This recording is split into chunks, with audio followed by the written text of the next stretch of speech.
మీరు రాహుల్ కింద పనిచేస్తున్నారని అందరూ అనుకుంటున్నారు. లలిత వదిన ఎలా మాట్లాడిందో మీరే విన్నారు కదా. ఎవరి గురించో మనకెందుకు చెప్పు. రాహుల్ అయితే నన్ను ఎంప్లాయీగా చూడట్లేదు, నాకు ఈక్వల్ ప్రయారిటీ ఇస్తున్నాడు. నాకు అంతా బాగానే ఉంది. ఇంకేం కావాలి? ఐడెంటిటీ కావాలి.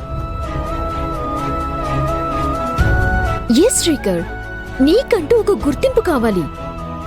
ఏం మాట్లాడుతున్నావు ఐరేంద్ర? సడన్ గా ఏమైంది నీకు?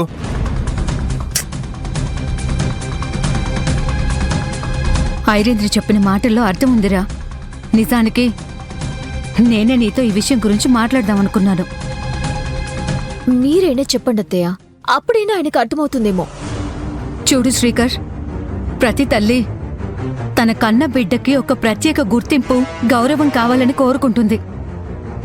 నువ్వు రాహుల్తో కలిసి పనిచేస్తున్నప్పుడు అందరం కలిసే ఉంటున్నాం కదా, కలిసి పనిచేయడంలో తప్పేముందులే అనుకున్నాను. కానీ అది తప్పని ఇప్పుడు అర్థమవుతుంది. ఎందుకలా అంటున్నావమ్మా?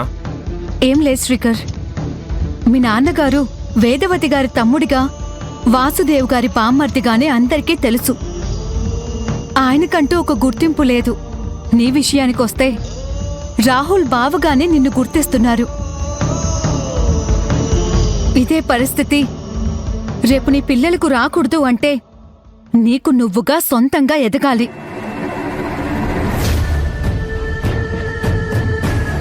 నీకంటూ ఒక గుర్తింపు తెచ్చుకోవాలి. అందుకే ఇంతలా చెప్తున్నాను.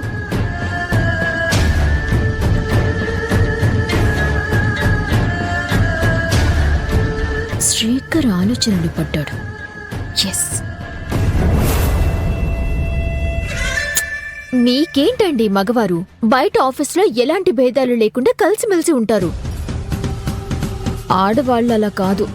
ఒకరి స్టేటస్ ని ఇంకొకరి స్థాయిని చూసి మాట్లాడుతూ ఉంటారు. ఇప్పుడు రాహుల్ కి ఓన్ బిజినెస్ ఉంది. రాజీవ్ అన్నయ్య కూడా ఓన్ బిజినెస్ స్టార్ట్ చేయబోతున్నారు.